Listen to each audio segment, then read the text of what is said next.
The journey begins. From the Journal of Elizabeth Parker, April 12, 1870. The stagecoach lurched forward today, carrying me away from everything familiar and toward an uncertain future.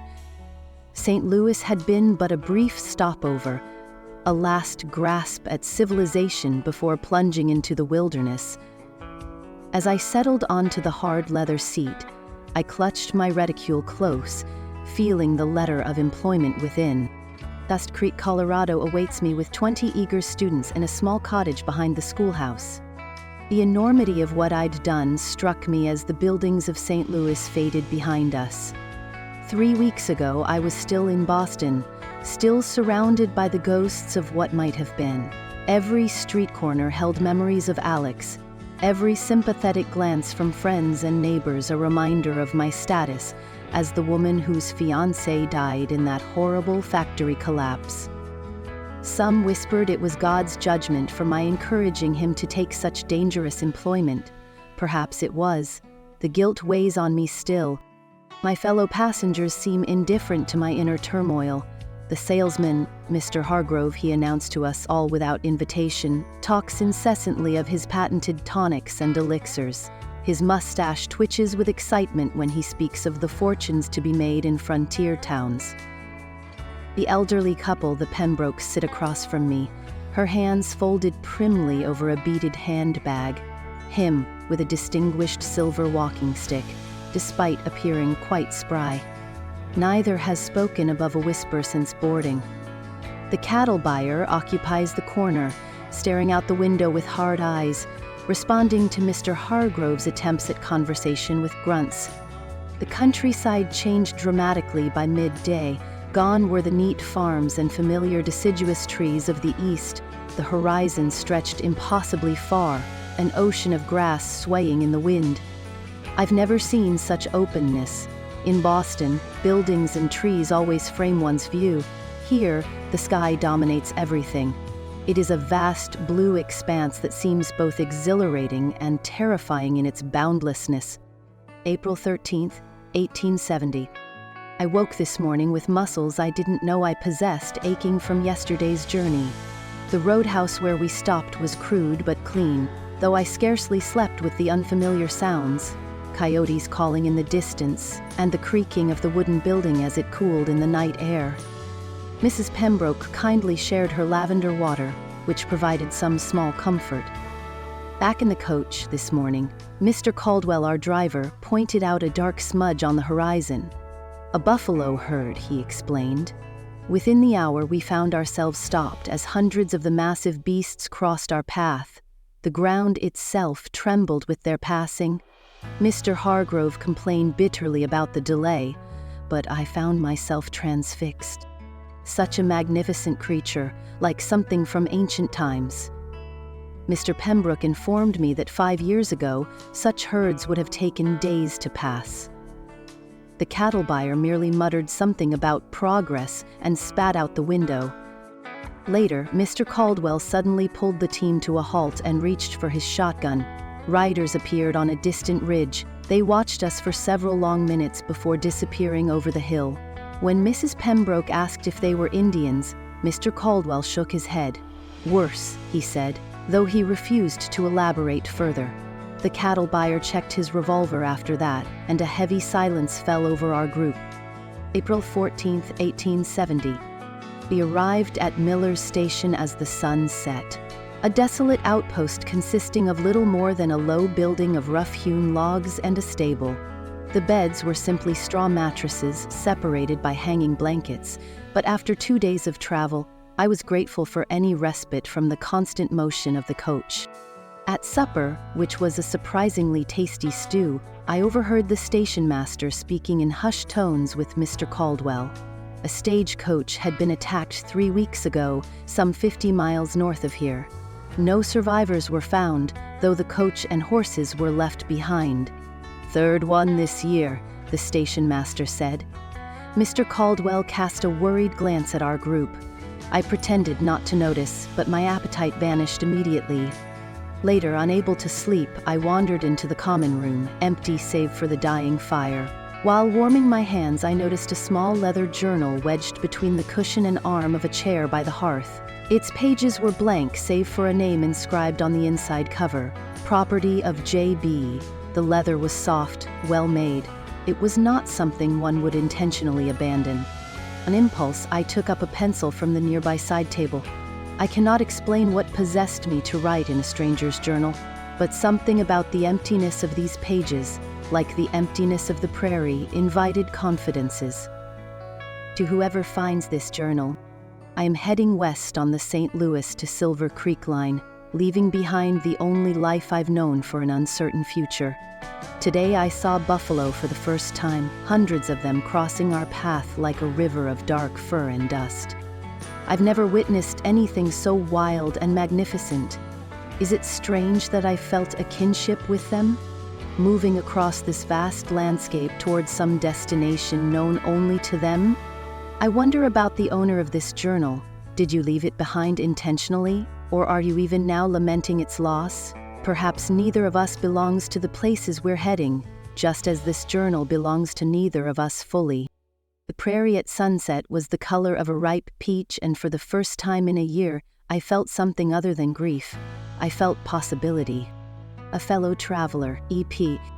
I tucked the journal back where I found it, feeling oddly lighter for having committed my thoughts to paper, perhaps because no one would connect these words to the proper, reserved schoolteacher from Boston.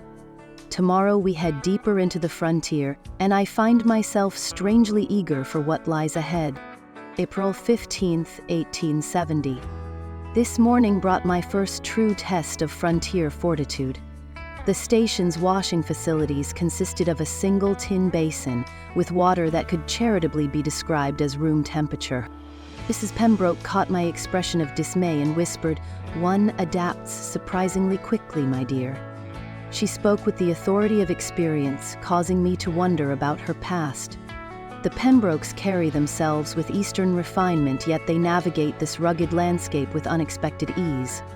We departed at dawn, the eastern sky painted in shades of pink and gold that no Boston sunrise could rival. As our journey continued, I found myself increasingly drawn to the landscape's harsh beauty.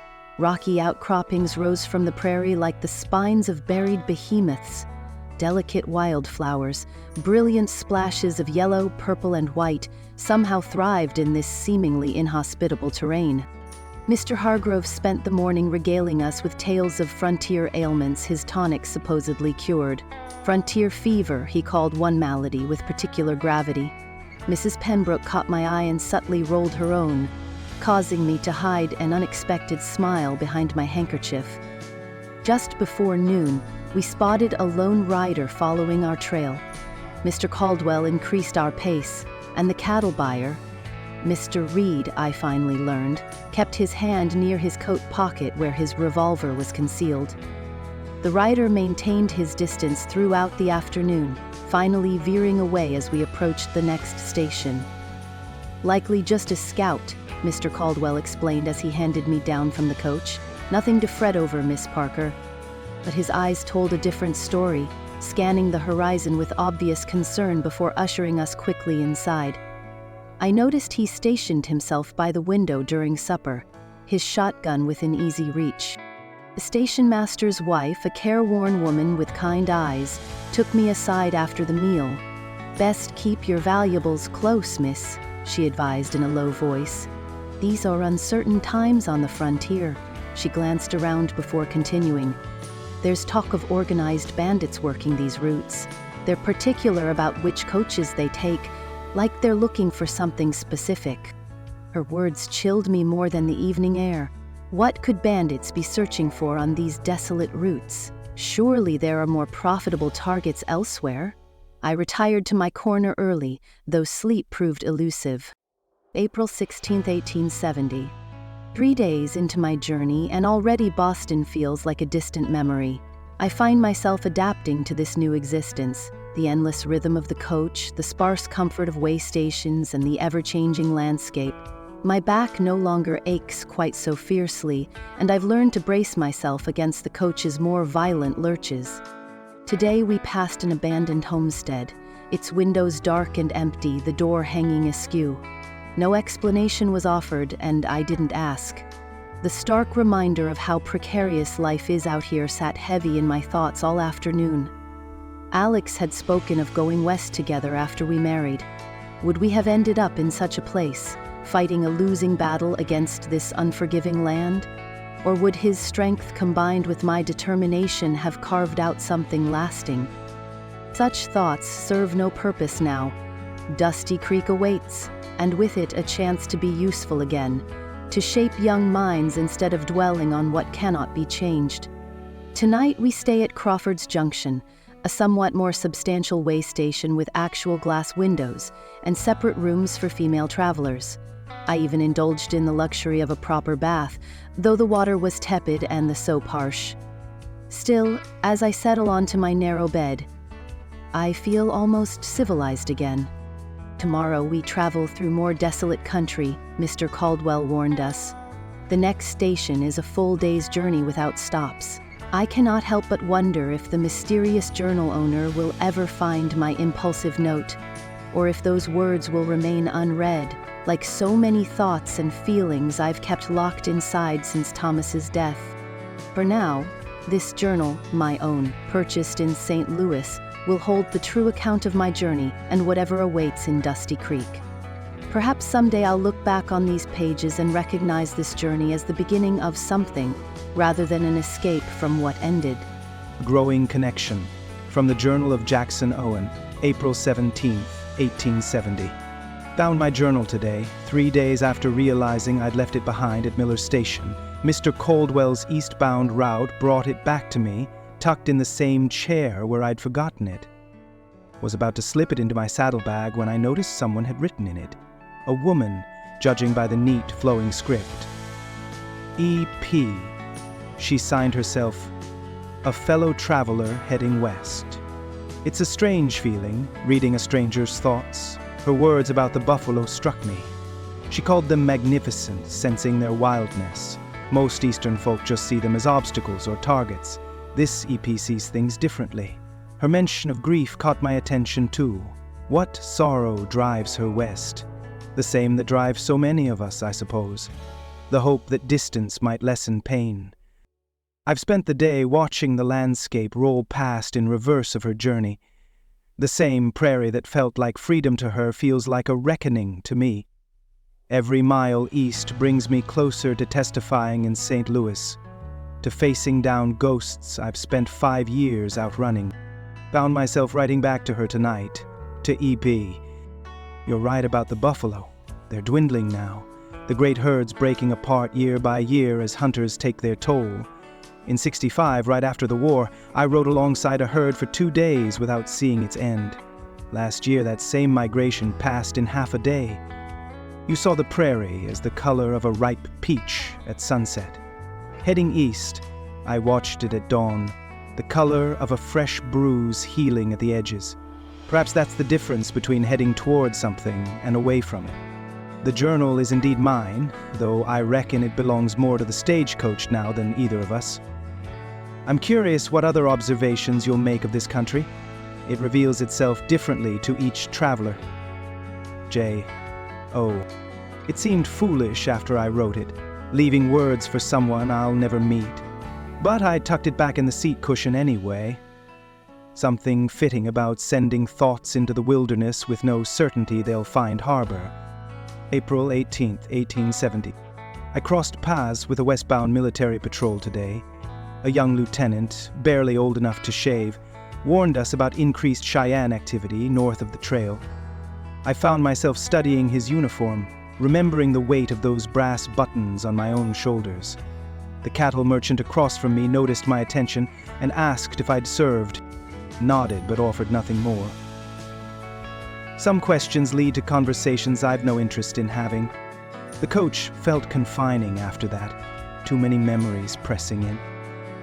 At the noon stop, I saddled the bay gelding I'm delivering to a banker in St. Louis and rode alongside for a spell. Mr. Caldwell raised his eyebrows, but didn't object. The horse needs exercise, and so do I. The Pembrokes were on Mr. Caldwell's route 3 days back, the elderly couple EP mentioned. They must be heading home after visiting family out west. The old man talked horses with me at the evening stop. He knows his stock better than most city folk. His wife watched us with knowing eyes, as if she could read every scar and secret I carry. Unsettling woman. The sky tonight was clear as winter water. The stars seemed close enough to touch. It makes a man feel small in the right way. Not insignificant, just properly sized against eternity. From the Journal of Elizabeth Parker, April 19, 1870. The most extraordinary thing happened today. At our midday stop, while the horses were being changed, I wandered back to that same seat in the stagecoach and on a whim, checked the cushion where I'd left the journal. To my astonishment, there it was, with a response from its owner, J.O. His words about the buffalo were melancholy yet beautiful. There was something poetic in his description of the sunrise as a fresh bruise healing at the edges. Not at all the crude frontiersman I might have expected. I found myself wondering about him. What did he look like? His age, and what business is taking him east when so many are flooding west? I couldn't resist writing back, though I debated what to share with this stranger. J.O. How extraordinary to find your reply. I'd convinced myself my impulsive note would remain forever unread, yet here we are, passing thoughts back and forth across time and distance. Today we passed a stream where prickly pear cactus bloomed alongside the water. They are delicate yellow flowers emerging from such forbidding plants. I find it a perfect metaphor for this frontier. Beauty and harshness inseparable. You mentioned the war. Were you a soldier? I lost my brother at Gettysburg. Sometimes I wonder if that loss set me on this path long before I recognized I was traveling it. The stagecoach passed an emigrant wagon train this afternoon. Families with all their worldly possessions heading toward uncertainty with such determined faces. Their courage humbled me. My journey suddenly seemed less momentous by comparison. Until our paths cross again, in journal form at least. Elizabeth P. I hesitated before signing my full first name. Propriety suggests maintaining more distance with an unknown gentleman. But something about this unusual correspondence makes ordinary rules seem irrelevant. Besides, what harm could come from sharing my Christian name with someone I'll never meet? April 20th, 1870. We reached Henderson's Crossing just after noon. The river ran high with spring melt, the water churning angrily against the ferry's sides. Mr. Caldwell assured us the crossing was routine, but his knuckles were white on the reins as we boarded. The Pembrokes remained remarkably composed, though Mr. Hargrove turned quite pale and murmured something about not agreeing to a water passage. Several times the ferry lurched alarmingly, and icy water splashed over the sides, soaking my skirts. I found myself gripping the bench with such force that my fingers ached afterward. Yet alongside the fear was an unexpected thrill, the sense of being fully present in a moment of genuine danger. Is this what Alex had sought in his factory work?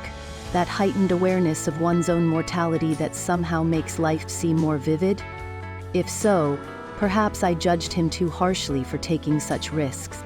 Tonight we stay at Pearson's Station. The accommodations are crude but clean. Mrs. Pearson shared her sewing kit when she noticed a tear in my traveling cloak. This, a kindness from a stranger, brought unexpected tears to my eyes.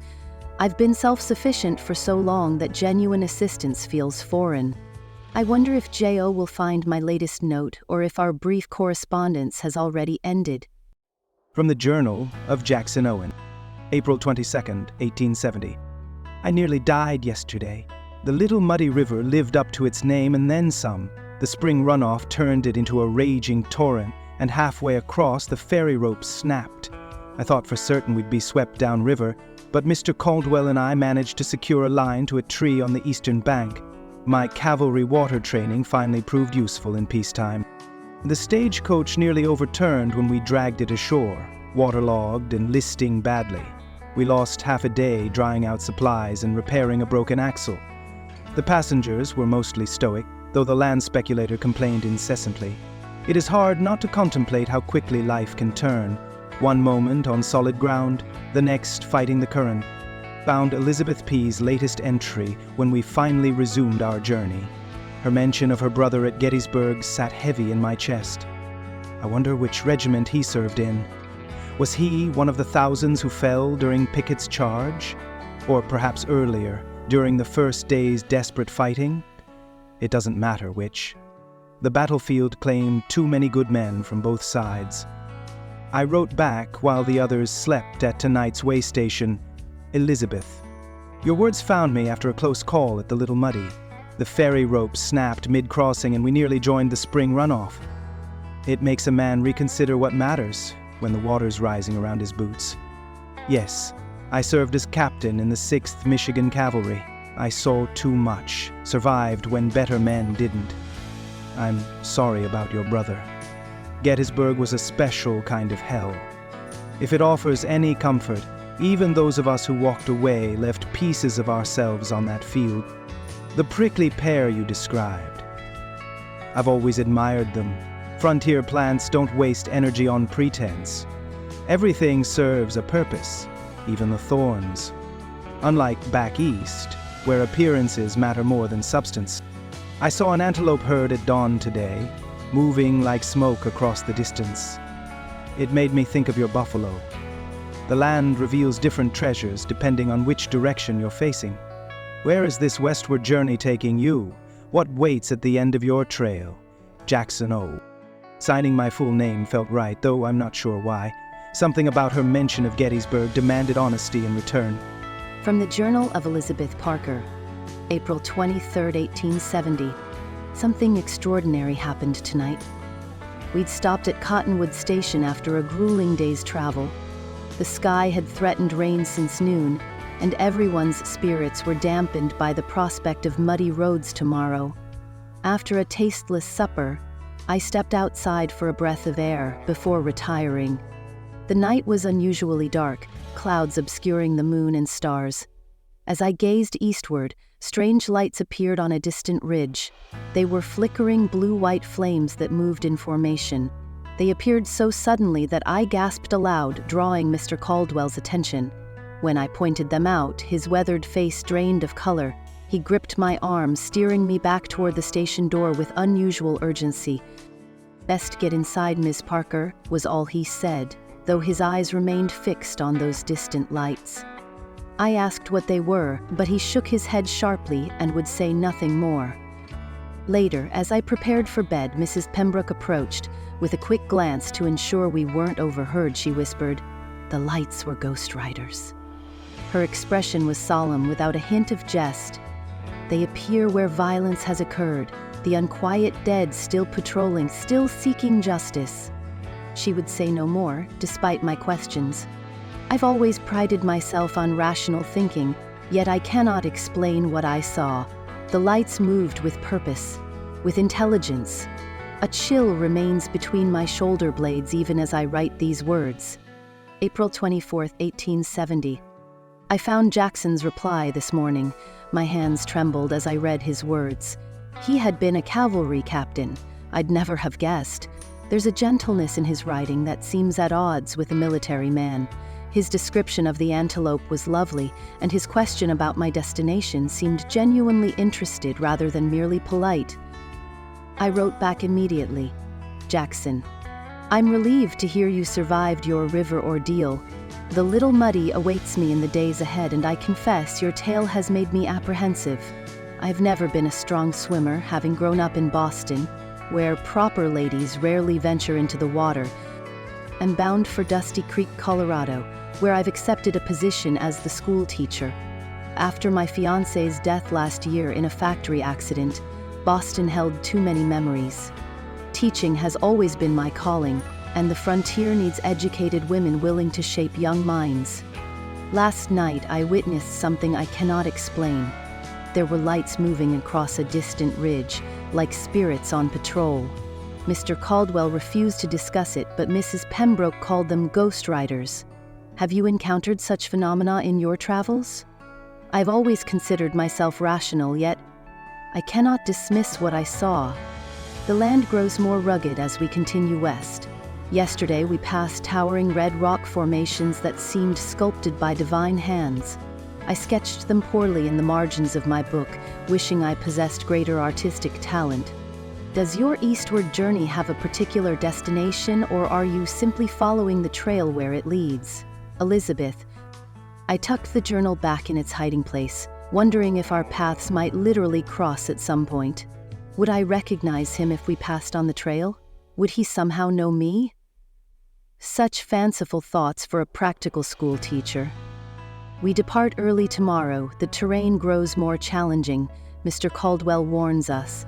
I find myself eagerly anticipating each new vista, each new experience.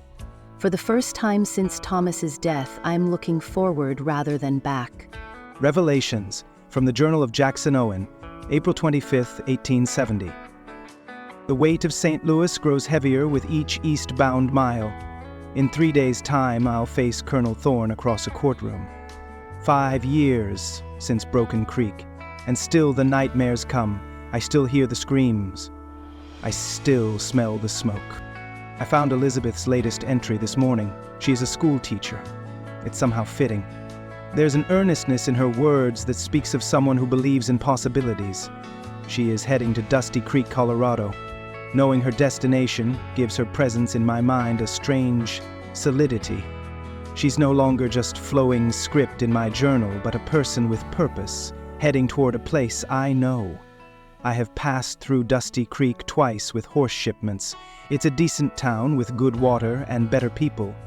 She'll do well there. Her mention of ghost riders unsettled me. Few travelers speak openly of such things, though most who spend time on these trails have stories.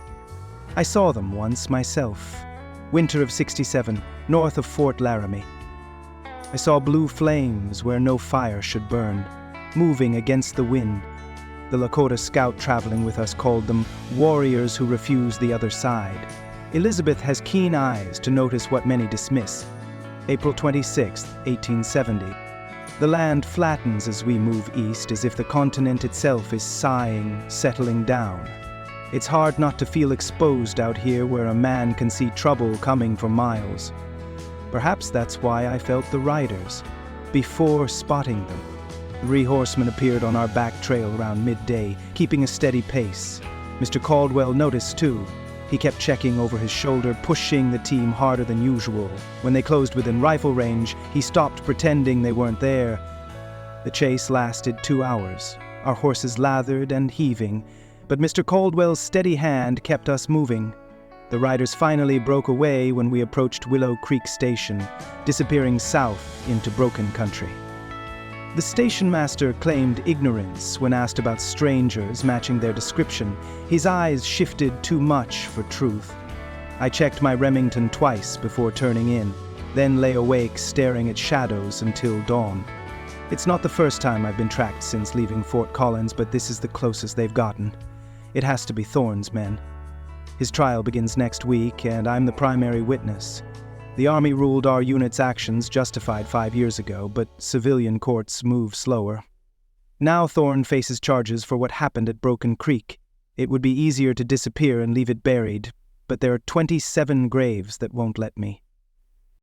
April 27, 1870.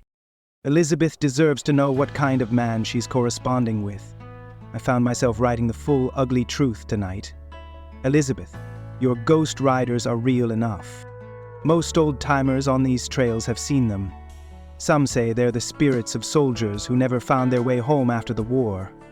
Others claim they're more ancient, that they are warriors who've guarded these lands since before white men arrived. Whatever they are, they appear most often where violence has left its mark. I've been contemplating what to share with you about my eastward journey. The truth is dark, and I've no wish to burden you with it.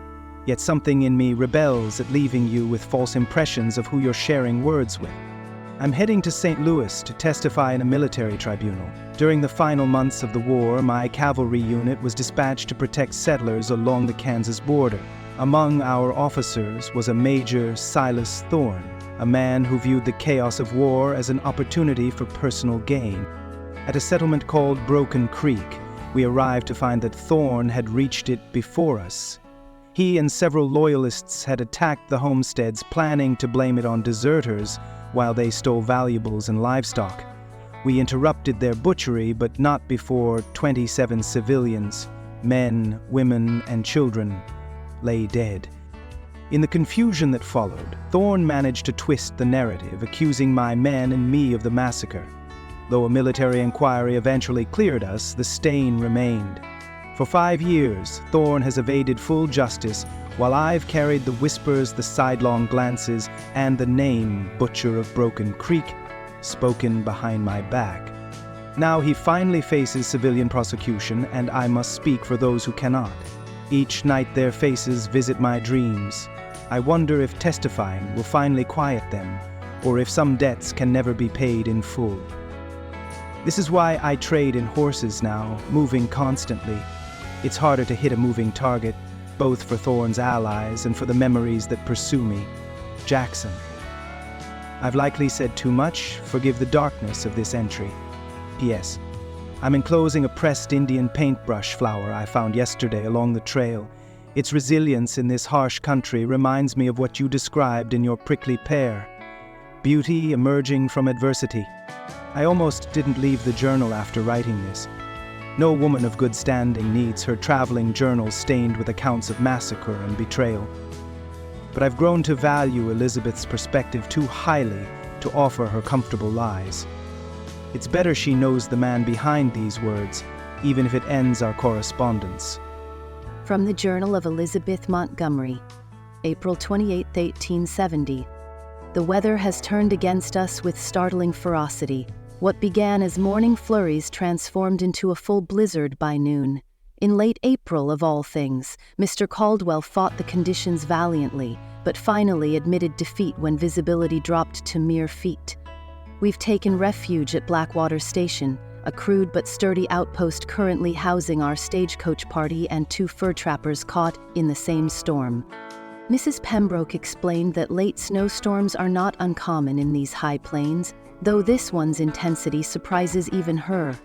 The station keeper predicts we may be stranded for days. I find myself oddly untroubled by the delay. The constant motion of travel had begun to wear on my nerves, and the forced rest feels almost like a gift. There is no sign of Jackson's journal today. I wonder if our correspondence has reached its natural conclusion, or if the opposing schedules of our respective stagecoaches continue to carry our words back and forth across the prairie. It's strange how I've begun to look forward to his entries from a man I've never met, yet whose perspective I've come to value. April 29, 1870. The storm continues unabated. Snow has drifted against the eastern wall of the station nearly to the roofline. Wind howls through every crack and crevice despite the station keeper's efforts to stuff them with rags. We pass the time with cards and conversation, though Mr. Hargrove's boastful tales of business triumphs have grown tiresome. The Pembrokes have been teaching me whist, which helps the hours pass more pleasantly. Today brought an unexpected encounter. While gathering firewood from the lean-to behind the station, I discovered a Native American woman huddled there, seeking shelter from the storm. Her clothing marked her as Cheyenne, though she spoke perfect English. I invited her inside, but she declined with surprising vehemence, claiming the walls would steal her dreams. Instead, I brought her hot coffee and stew, which she accepted with dignified gratitude. As I turned to leave, she caught my wrist with fingers stronger than they appeared. "You are the one with words that travel," she said, her dark eyes intense. "I have seen them crossing paths like hunting hawks." Before I could question her meaning, she continued, "Fate has wheels that turn in both directions. What pursues him also waits ahead." The cryptic warning left me shaken. How could she know about the journal correspondence, and who is being pursued? Jackson? The entire encounter felt dreamlike, as if the howling blizzard had somehow thinned the veil between worlds. When I returned with a blanket an hour later, she had vanished, leaving no tracks in the fresh snow. It's an impossibility that troubles me still. April 30th, 1870. The storm finally broke this morning, revealing a transformed landscape of pristine white beneath a sky so blue it hurt to look at. Mr. Caldwell estimates we've lost 3 days to the blizzard, but the trail should be passable by tomorrow if the sun continues. Our delay has apparently allowed eastbound and westbound schedules to synchronize, for Jackson's journal was waiting in the stagecoach when I checked this afternoon. My hands trembled as I read his entry, each word more shocking than the last. The butcher of Broken Creek, 27 innocent lives, a betrayal so profound it defies comprehension. My first reaction was horror, then deep sadness for what he's endured. To be falsely accused of such atrocity, to carry that weight while the true murderer walked free. It's no wonder his words sometimes carry shadows. His decision to share such darkness with me demonstrates a trust I hadn't expected from our chance correspondence. I found myself writing back immediately. Jackson, your revelation leaves me speechless, yet compelled to respond. What terrible burden you've carried these years, bearing not only your own trauma, but the weight of false accusation. That you continue to seek justice despite the personal cost speaks to a strength of character few possess. I too carry guilt that perhaps you'll better understand than most. Alex, my fiancé, worked in a textile factory where conditions were notoriously dangerous. When an opportunity arose for advancement, more money but on the most hazardous floor, I encouraged him to take it, just until we've saved enough for our own place, I said. 3 weeks later, a machine malfunctioned. 4 men died. Alex was among them. Boston society was kind to my face. I was the poor, unfortunate Miss Parker, tragically widowed before she had even wed. But behind cupped hands they whispered differently, of how I'd pushed Alex toward danger and valued comfort over safety. They weren't entirely wrong. So I fled west, telling myself I sought adventure and purpose, when perhaps I merely run from judgment, others and my own. Thank you for the Indian paintbrush. I've never received a more meaningful gift. Its crimson petals remind me that beauty persists, even in the harshest circumstances, as does truth, and perhaps redemption. I had a strange encounter yesterday, of a Cheyenne woman who knew of our correspondence without being told. She warned that what pursues you also waits ahead. Be careful, Jackson. Whatever danger follows you may be more organized than you realize. We depart tomorrow after the blizzard delay. The silver lining is that our stagecoaches must be running closer together now. Perhaps these words will reach you more swiftly, Elizabeth. I tucked the journal back in its hiding place, keeping the pressed flower carefully between the pages of my personal diary. With any luck, Jackson will find my words before reaching St. Louis. I can only hope my warning reaches him in time to be of use. From the Journal of Jackson Owen, May 2nd, 1870. I nearly didn't recognize the countryside today after the blizzard's passage. The entire landscape was transformed by snow. Mr. Caldwell says it won't last. The May sun melts even the deepest drifts out here. Still, it slowed our progress considerably. I found Elizabeth's entry waiting at Creek Bend Station. Her confession about her fiancé struck me deeply. It's easier to judge ourselves harshly than to accept that tragedy sometimes follows random paths. She carries undeserved guilt, but I understand the impulse. Some burdens we choose because the alternative, admitting our powerlessness, feels unbearable. Her warning about the Cheyenne woman's words arrived too late. 2 riders dogged our trail since sunrise, keeping just at the horizon's edge. Mr. Caldwell pretended not to notice, but I caught him checking his shotgun more than once. We'll reach Jefferson City tomorrow. I've arranged to switch to the riverboat there rather than continuing by stagecoach. It's harder to follow a man traveling by water. I'm troubled by the woman's warning that danger waits ahead as well as behind. Could Thorne have men positioned along the route? The trial begins in 4 days. Without my testimony, the case against him weakens considerably. Should I warn Elizabeth to be cautious? Her stagecoach runs the same routes as mine, just in the opposite direction. If Thorne's men are watching all coaches on this line, she could be questioned about me. But warning her might only cause unnecessary fear when she's likely safe. Her connection to me exists only in these journal pages.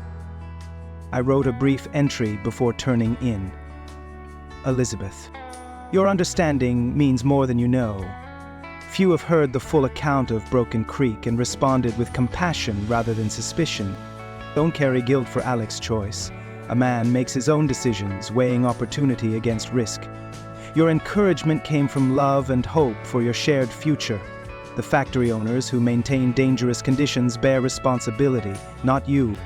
The Cheyenne woman's warning proved accurate. We've been followed since daybreak. I'm changing my route tomorrow as a precaution, taking a riverboat from Jefferson City to St. Louis. If all goes well, I'll arrive in time for the Monday hearing. Your stagecoach should be far enough west now to be of no interest to Thorne's men. Still, I find myself concerned for your safety, unexpected as that feeling is towards someone known only through written words. The snow-covered plains today reminded me of a clean page, all tracks and scars temporarily hidden beneath pristine white. Perhaps that's what we both seek, not to erase the past, but to cover its wounds with something new and unmarked. Jackson. I didn't mention the nightmare that woke me last night. For the first time, alongside the familiar faces from Broken Creek, I saw Elizabeth among the victims, even though I don't know what she looks like. It was likely dream logic, nothing more. But it's left me uneasy in a way I can't shake. 4 more days to St. Louis, to facing Thorne, to ending this chapter one way or another. Her decision. From the Journal of Elizabeth Parker, May 3, 1870. Today I made what may be the most impulsive decision of my life. While reviewing our travel schedule with Mr. Caldwell, I noticed that the eastbound and westbound coaches are set to cross paths at Hollow Creek Station in 2 days' time. The realization that Jackson and I would be in the same place, perhaps even passing each other without knowing, struck me with unexpected force. Before I could reconsider, I approached Mr. Caldwell with a request to delay my journey by 1 week. I fabricated a story about needing rest before the final leg to Dusty Creek. He seemed skeptical but eventually agreed, explaining that I would need to arrange my own transportation to catch up with the next westbound coach. The Pembrokes appeared concerned by my decision. Mrs. Pembroke drew me aside and warned that Hollow Creek Station has an unsavory reputation. When I pressed for details, she merely shook her head and squeezed my hand with surprising strength. What am I doing? Arranging to meet a stranger based solely on words exchanged in a traveling journal. My rational mind insists this is madness, yet something deeper refuses to ignore this opportunity. Perhaps it is simply that Jackson is the first person since Alex with whom I've shared my true self. Or perhaps it is the strangeness of our correspondence, and how we've come to know each other's thoughts while remaining physically unknown. Whatever awaits at Hollow Creek, I've set my course. Dusty Creek will still be there a week later, and the school term doesn't begin until June. This detour seems both reckless and inevitable, like stepping off a cliff after too long standing at its edge. May 4th, 1870. We arrived at White Horse Junction today, where I'll transfer to the spur line leading to Hollow Creek tomorrow. Mr. Caldwell seemed genuinely sorry to see me leave the coach. After nearly 3 weeks of travel together, we've developed a comfortable familiarity. Hollow Creek ain't like other stations, he told me as he handed down my trunk. It's built too close to that played-out silver mine. Strange things happen there, especially after dark. When I asked what he meant, he merely shook his head and climbed back onto his seat. The coach departed amid a cloud of dust, leaving me feeling suddenly and completely alone. The local inn is modest but clean. Over supper, I attempted to learn more about Hollow Creek Station from fellow travelers. The reactions were uniformly negative. One grizzled miner crossed himself at the mere mention of the place. A drummer selling dry goods laughed harshly, claiming the station was where the devil keeps his waiting room. Most concrete was the account from a cattle buyer who claimed 3 stages had been robbed in the vicinity of Hollow Creek in recent months. The strange thing is, he added, they don't always take valuables. Sometimes they just take people. Sleep eludes me tonight. What exactly awaits at Hollow Creek, and will Jackson even find my latest message in time? From the Journal of Jackson Owen, May 5, 1870. The Mississippi River rushed beneath our hull all afternoon, brown and swollen with spring runoff. Thought the riverboat would provide respite from pursuit, but trouble merely changes shape like the river itself. The captain approached me after supper, his manner falsely casual. Someone had been asking after me at our last port, a well-dressed man offering significant payment for information about my whereabouts and destination. When pressed, the captain admitted mentioning I'd disembark at Cape Girardeau rather than continuing to St. Louis, a small deception that might buy precious time. It's 2 days until the trial. The conspiracy against me runs deeper than I anticipated. Thorne must have significant resources to maintain such wide surveillance, or powerful allies with vested interest in keeping Broken Creek buried. I found Elizabeth's latest entry while retrieving supplies from my saddlebag. Her encouragement offered unexpected comfort. Though I still question the wisdom of having involved her even peripherally in this darkness, there's solace in knowing someone beyond these miles holds the truth of what happened. The river mist closed in tonight, wrapping the boat in ghostly white. Standing on deck, watching the obscured shoreline, I was struck by how perfectly it mirrored my circumstances. It moves forward through concealing fog, uncertain what waits beyond the next bend. But Elizabeth's words lingered in my mind. Beauty persists even in the harshest circumstances, as does truth and perhaps redemption. From the Journal of Elizabeth Parker. May 5, 1870. Hollow Creek Station rises before me like something from a Gothic novel, a 2-story structure of rough-hewn timber blackened with age, perched at the edge of a ravine where the abandoned mine entrance gapes like an open mouth.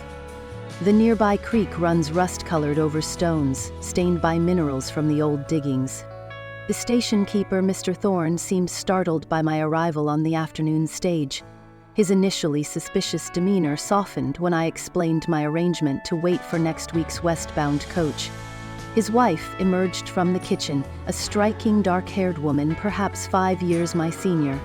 Though she smiled warmly, something in her eyes remained watchful, assessing. My room on the upper floor offers a clear view of the approach road. The furnishings are sparse but adequate. There was a narrow bed, washstand, and small writing desk beneath the window. The walls are curiously thick, muffling sounds from elsewhere in the building. Only 3 other guests currently share the station, an elderly prospector who keeps to himself, and 2 men who claim to be cattle buyers but whose fine-quality boots and soft hands suggest otherwise. At supper, Mrs. Thorne spoke of the station's history. Originally built to service the silver mine, it was abandoned after the vein played out, then reclaimed as a stagecoach stop. The miners left more than empty tunnels behind, she remarked. Some say their spirits remain, especially those who died in the collapse of the North Shaft. After the meal, I settled in the common room with my mending. The 2 cattle buyers spoke in low tones by the fire, falling silent whenever Mrs. Thorne or I approached. Something about their manner raised the hairs on the back of my neck. Hollow Creek Station harbors secrets. I feel their weight pressing against me from all sides. May 6, 1870. Sleep came fitfully last night, broken by strange sounds. Footsteps in the hallway that approached my door then retreated, whispers that seemed to emanate from within the very walls, and once, most disturbingly, the sensation of cold fingers brushing across my forehead. I woke before dawn, certain someone stood beside my bed, but the room was empty. As first light broke, I noticed my hairbrush had moved from the washstand to the windowsill overnight. No draft could have carried it there. At breakfast, I casually mentioned the disturbed night. Mrs. Thorne's expression flickered momentarily before she composed herself. The old mine makes the ground settle, she explained. Causes all manner of strange noises. Nothing to concern yourself with. Unable to settle indoors after breakfast, I explored the station's surroundings. The ravine drops sharply behind the building, with the boarded mine entrance visible about 50 yards down the slope. Weather-beaten supports frame the opening, and rusted rail tracks emerge briefly before disappearing into tall grass. While sketching the scene, I noticed fresh boot prints leading into the supposedly abandoned mine. The boards that should have sealed the entrance had been recently removed and replaced. Curiosity overcoming caution, I made my way down to investigate. The mine's entrance exuded a damp chill even in the morning sunlight. One board hung loose enough to peer through. Inside, lanterns illuminated stacked crates bearing military markings. Most disturbing was a pinned map on the wall showing stagecoach routes with several locations marked in red. Hollow Creek featured prominently among them. I'd barely withdrawn when voices approached from inside. Scrambling back up the ravine, I concealed myself behind a boulder as two men emerged. They were the supposed cattle buyers from the station. They carried rifles wrapped in oilcloth and spoke of the next shipment coming through tomorrow. Heart pounding, I returned to my room by a circuitous route. Everything now takes on sinister implications. Mrs. Thorne's too bright smile, Mr. Thorne's frequent absences, the unexplained coming and going of men throughout the day and night. I've stumbled into something dangerous, the full dimensions of which remain unclear. Tonight brought another disturbance. I had a dream so vivid it jolted me awake. In it, Jackson rode toward Hollow Creek, unaware of armed men waiting in the rocks above the trail. I tried to warn him but remained voiceless, paralyzed. The dream, Jackson looked exactly as I've imagined him. He was tall, with dark hair and eyes that have seen too much. As shots rang out, I woke, gasping, the dream lingering with the weight of premonition. I must find a way to warn him. Tomorrow's eastbound stage may be my only chance. From the Journal of Jackson Owen, May 7, 1870. Left the riverboat at Cape Girardeau as planned, but the captain's ruse brought little advantage. Spotted two riders watching the dock from a distance.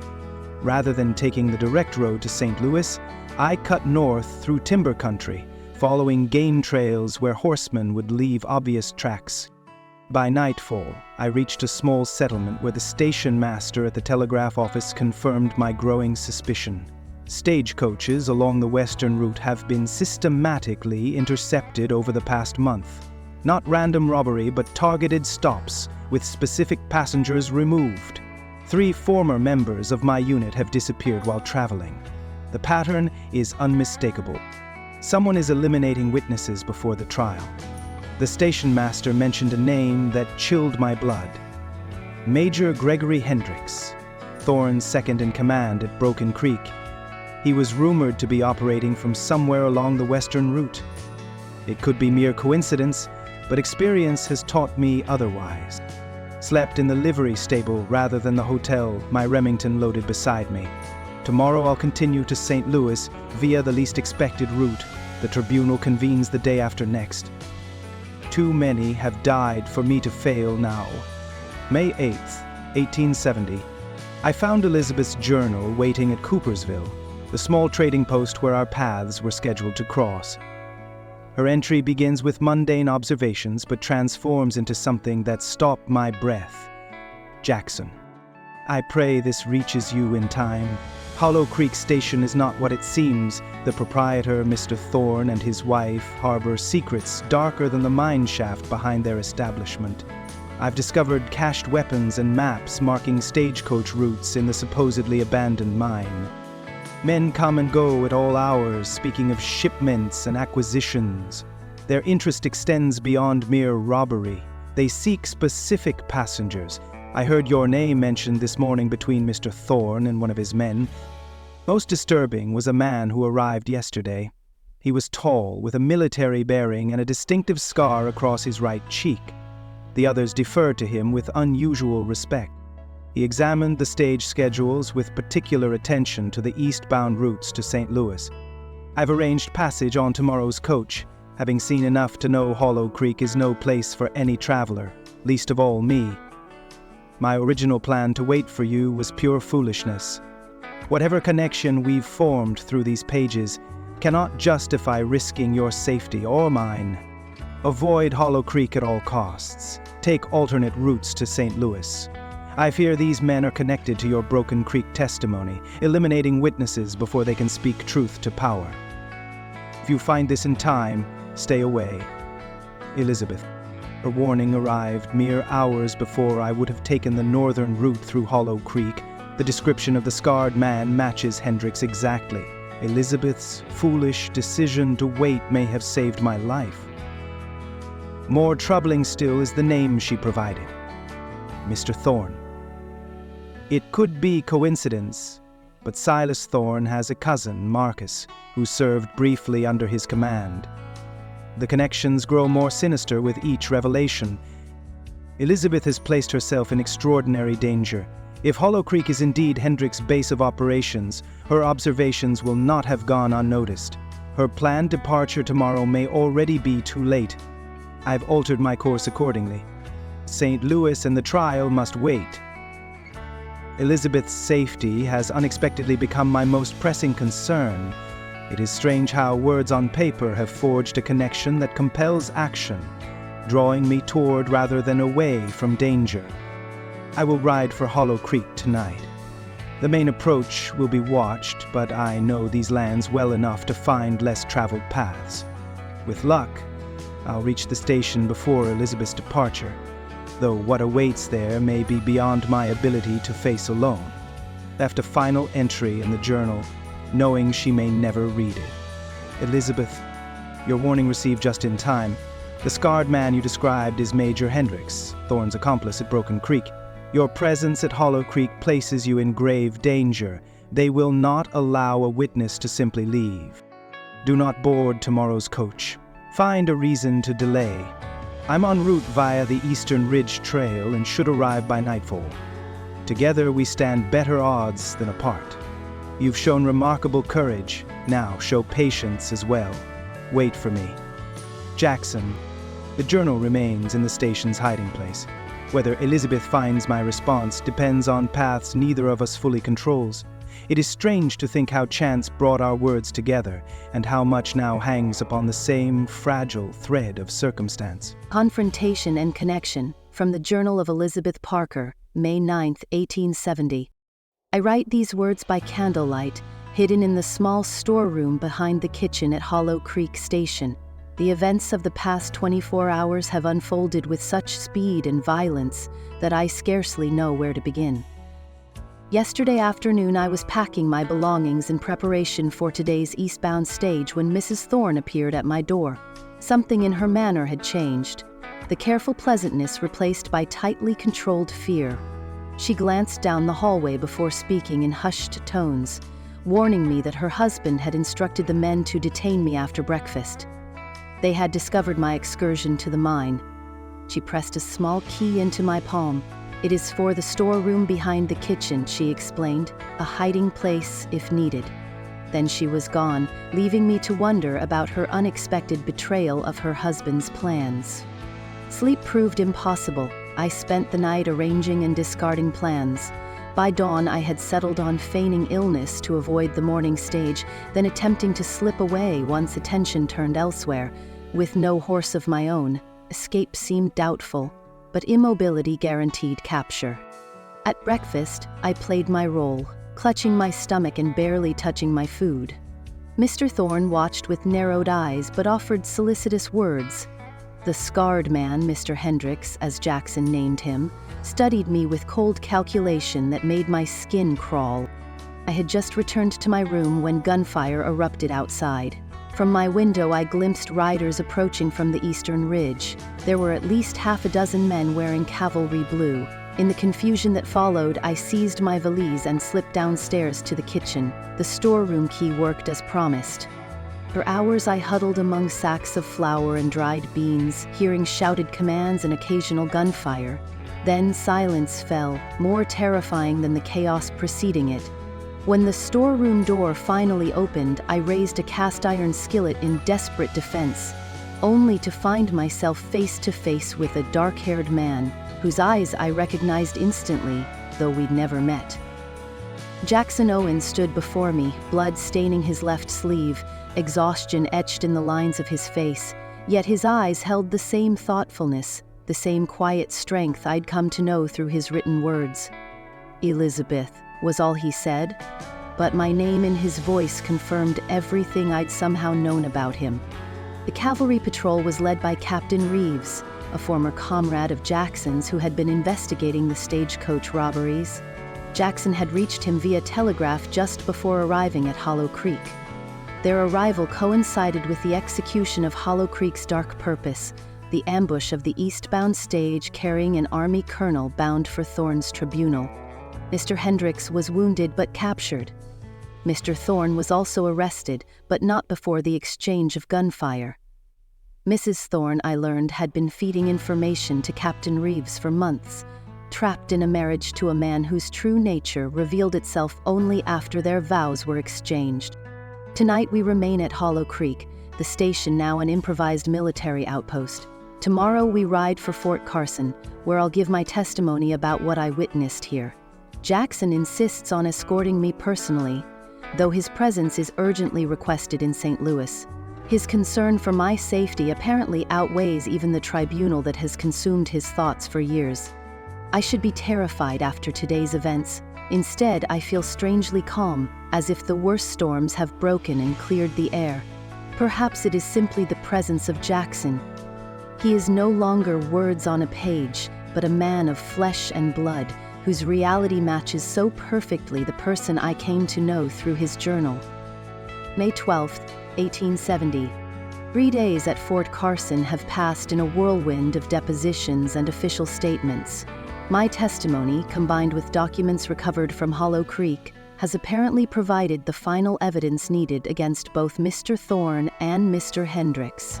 The conspiracy extended further than anyone suspected, implicating several officials who had worked to suppress the truth about Broken Creek. With each passing day, I've watched the weight lift from Jackson's shoulders. Last night, walking along the fort's western wall at sunset, he spoke of the future for the first time, not as something to endure, but as something to anticipate. Jackson leaves for St. Louis tomorrow. The trial cannot be delayed further and his testimony remains essential. I've been provided with a military escort to Silver Creek, though my departure has been postponed until next week. These additional days at the fort allow time for shock to fade and decisions to clarify.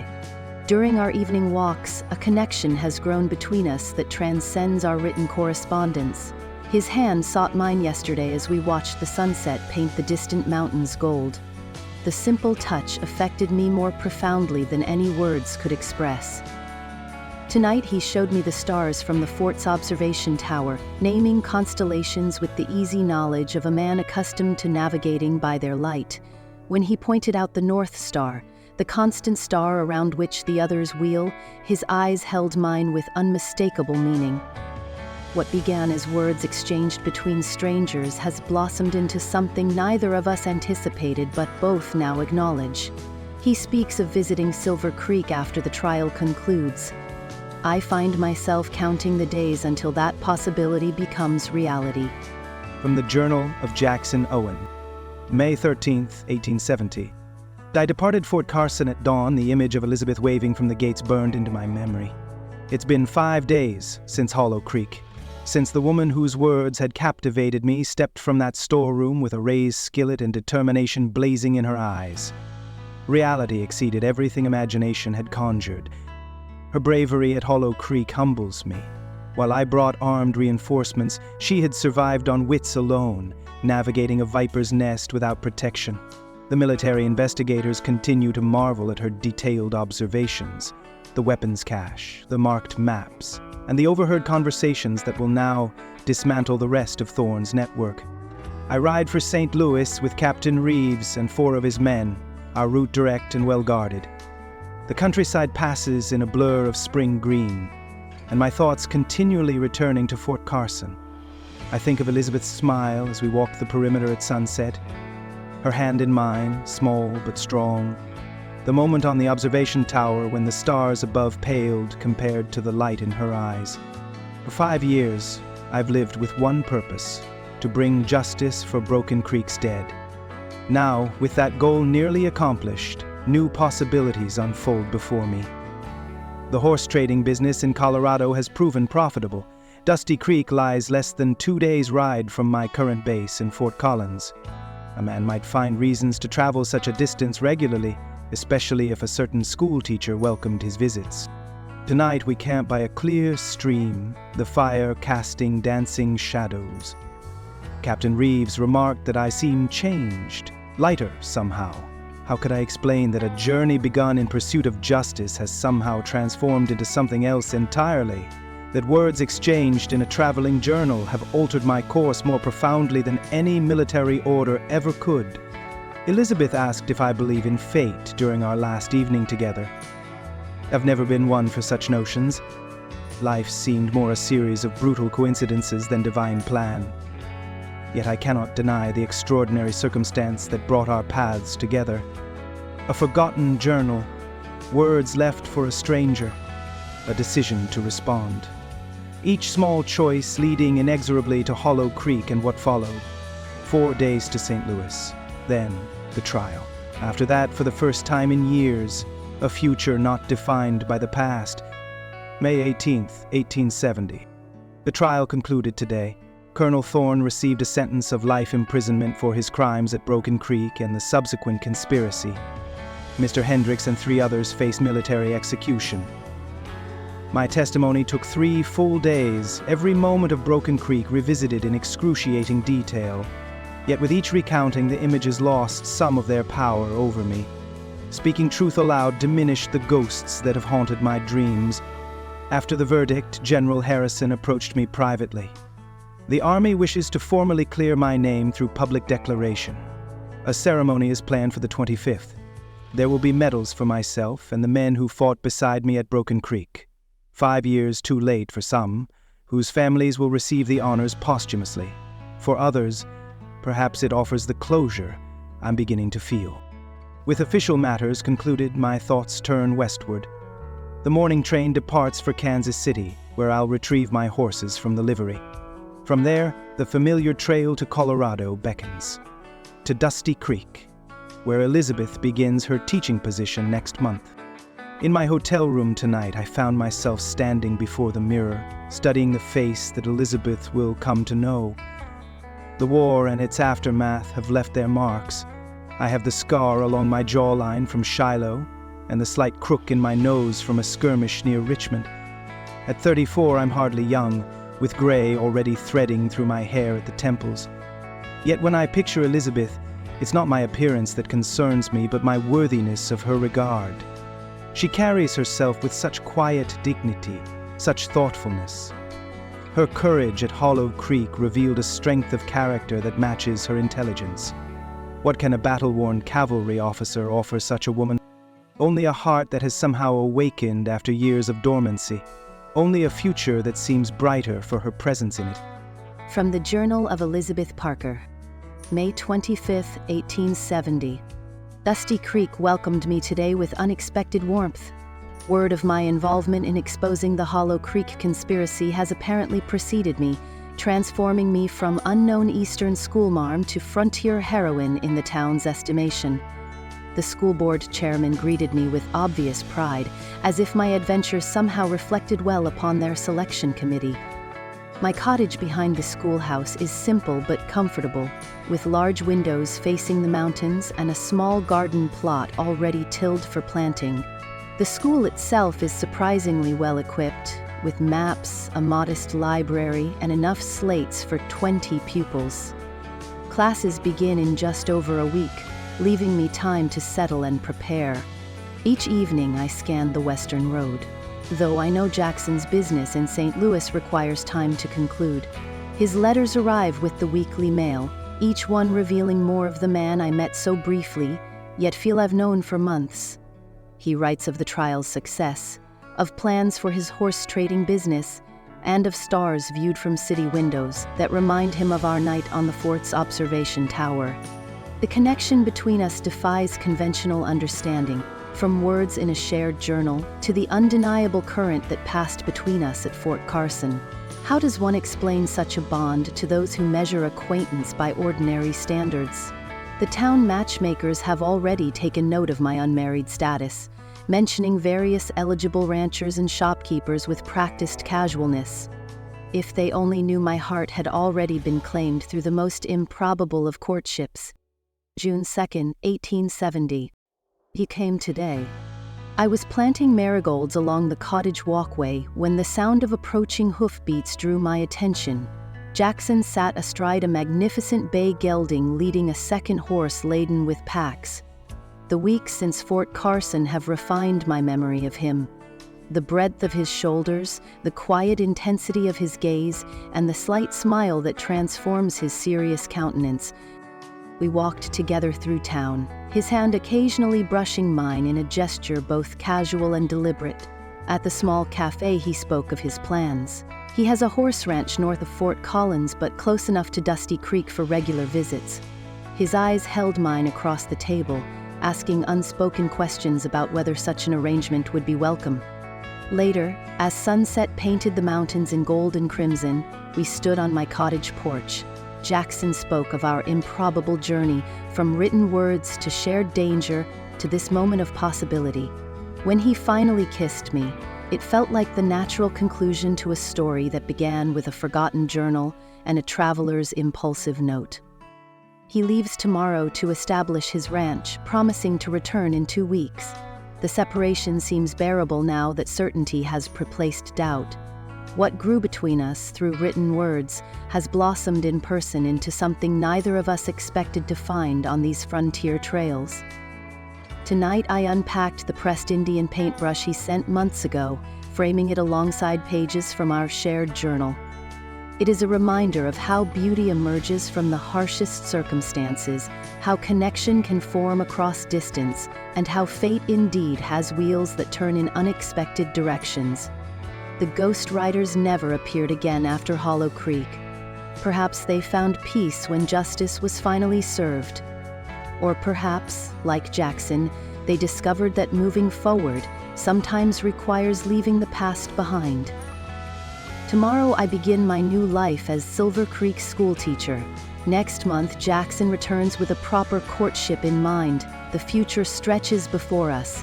There is no longer a solitary path for either of us, but a shared journey across this vast, beautiful, dangerous frontier. A journey that began with simple words: to whoever finds this journal,